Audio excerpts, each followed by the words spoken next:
அனைவருக்கும் வணக்கம். தொடர்ந்து ஆதரவளித்தோர் அனைத்து அன்புலங்களுக்கும் மிக்க நன்றி. தம்பி, நீ பேசுறது ரொம்ப தமாசா இருக்குப்பா அப்படின்னு சொல்றாங்க. பிடிச்சவங்களுக்கு நல்லா இருக்குன்னு சொல்லுவாங்க, பிடிக்காதவங்க தமாசா இருக்குன்னு தான் சொல்லுவாங்க. அதிமுக பத்தி பேசணும்னா திமுக காரவங்க எப்படி கமெண்ட் பண்ணுவாங்க, ஏய் சில்லியா பேசாதீங்க, ரொம்ப தமாசா இருக்கியா அப்படி சொல்லுவாங்க. திமுக பத்தி பேசணும்னா அதிமுக காரவங்க என்ன சொல்லுவாங்க, ஐயோ உனக்குன்னா வேற வேலையா இல்லையா, அங்கே போயா அப்படின்னு சொல்லுவாங்க. தமிழக வெற்றி கழகத்தை பற்றி பேசணும்னா சொன்னால், எப்பா பாரு விஜயை பற்றி இவன் குறைச்சி பேசிக்கிட்டே இருக்கா அப்படின்னு அது ஒரு குறையா சொல்லுவாங்க. தமாசா பேசுறீங்கன்னு. நாம் தமிழர் கட்சி பற்றி பேசணும் அப்படின்னா அந்த திராவிட கட்சிகள் 3 பேர் இருக்காங்களா, அதிமுக, திமுக, விஜய், இந்த 3 பேர் இருக்காங்களா, இவங்க 3 பேர் என்ன சொல்லுவாங்க, ஏன்னா அவனுக்குன்னா வேற வேலையே இல்லையா, எப்போ பார்த்தாலும் சீமான் தான் பேசிட்டு இருப்பே அப்படின்னு சொல்லிவிட்டு அவங்களும் கமெண்ட் பண்ணுவாங்க. நம்ம யாருக்கு பேசுறது? பொதுவாக பேசுனா இங்கே யாருக்குமே பிடிக்கிறது இல்லை. ஒவ்வொருத்தர் என்ன நினைக்கிறாங்களோ அவங்களுக்கு தகுந்த மாதிரி நம்ம பேச முடியாது. நம்ம கருத்துக்களை நம்ம வெளிப்படுத்துகிறோமா, அதுதான் நம்ம ரொம்ப முக்கியம். இப்போ ஒருத்தர் அதிமுகவுக்கு தகுந்த மாதிரியோ, திமுகவுக்கு தகுந்த மாதிரியோ, தமிழக வெற்றி கழகத்துக்கு தகுந்த மாதிரியோ, நாம் தமிழர் கட்சிக்கு தகுந்த மாதிரியோ, ஒவ்வொருத்தரும் தகுந்த மாதிரிலாம் நம்ம பேசிட்டு இருக்க முடியாது. அவங்களுடைய எண்ண ஓட்டங்களுக்கு தகுந்த மாதிரி தான் பேச முடியாது. நடக்கிற நிகழ்வுகளை பேசணும் அப்படின்னா முதல்ல ஏற்றுக்கிற மனப்பான்மை வேணும், கொஞ்சம் புரிதல் வேணும். நான் தொடர்ந்து அரசியலை பற்றி தான் பேசிட்டு இருக்கேன். வேற எதை பற்றி எதுவும் பேசுறதில்ல, அரசியல் பற்றி தான் பேசிட்டு இருக்கேன். மாற்றம்னு சொல்லி வர்றவங்க எல்லாருமே நாளடைவில் மாறி போயிடுறாங்க. வந்த உடனே முதலமைச்சராயினும், கோட்டையில போய் கொடியை நாட்டிடணும் அப்படின்னு சொல்லி வீரவசனம் பேசுறவங்க எல்லாருமே பார்த்தீங்கன்னா இன்னைக்கு ஏதாவது ஒரு கட்சிகளோட கூட்டணி வச்சுக்கிட்டு தான் இருக்கிறாங்க.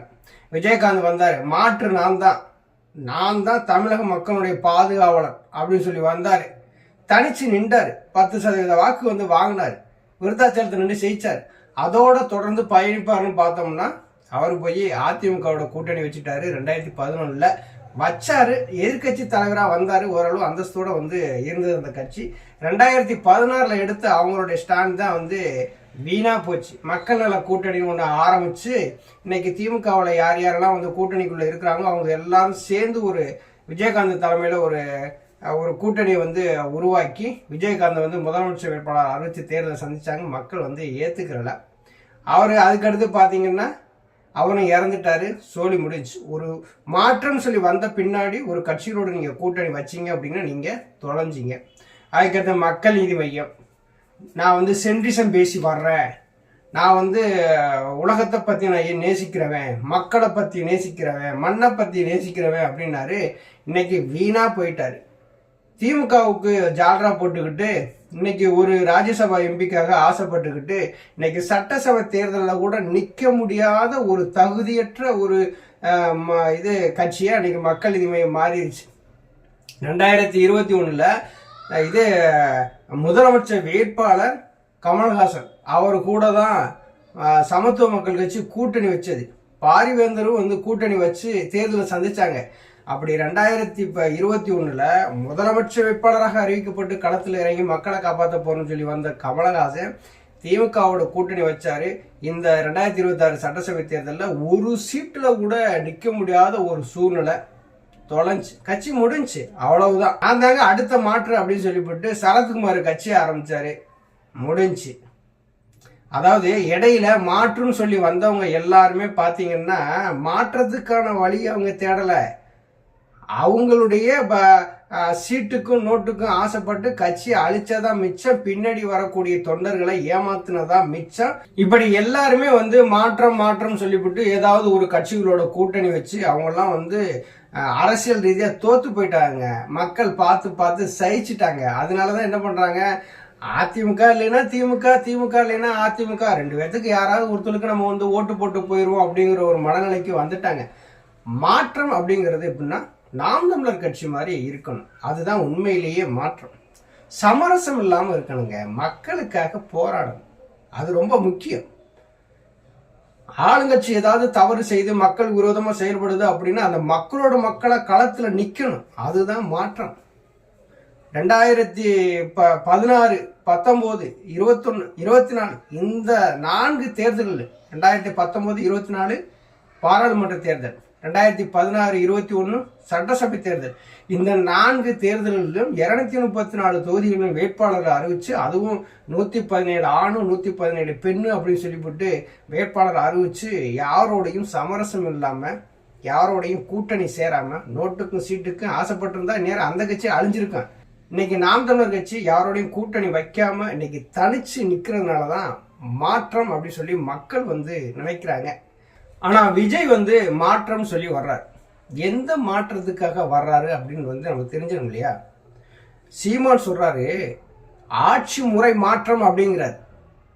நான் ஆட்சி மாற்றத்துக்காக வரலங்க, ஆட்சி முறை மாற்றம் அப்படிங்கிறாரு. நீங்க இந்த இந்த அளவுக்கு திராவிட கட்சிகள் எல்லாம் நடத்தி வந்தது இல்லையா அந்த இது ஆட்சி, அதை விட டோட்டலா வித்தியாசமா இருக்கும் அப்படின்னு சொல்றாரு. அதுக்கு மிகப்பெரிய அளவுல ஒரு எல்இடி திரையில ஒவ்வொரு இடங்கள்லயும் அவர் விளக்கம் கொடுத்துக்கிட்டே இருந்தார். மக்கள் மத்தியில ரொம்ப வரவேற்புற்றது. ஆனா விஜய் மாற்றுன்னு சொல்லி வந்திருக்காரு. என்ன மாற்று அப்படிங்கிறத மக்கள்கிட்ட சொல்லவே கிடையாது. மாற்றம்னு வர்றீங்களே, எதனால மாற்று? சீமான் மாற்றம் சொல்றாரு, அதுக்கு தகுந்த மாதிரியான அந்த தேர்தல் அறிக்கையெல்லாம் வெளியிடுறாரு. உங்களுடைய மாற்று என்ன? எந்த மாற்றமும் கிடையாது. ஆட்சி மாற்றம் அவ்வளவுதான். அதிமுக திமுக அதுக்கு எதிராக நான் களத்தில் நிற்கிறேன், நான் முதலமைச்சர் ஆக போறேன், நான் ஒரு ஆட்சி மாற்றம் தான், அவ்வளோதான், வேற ஒன்றும் கிடையாது.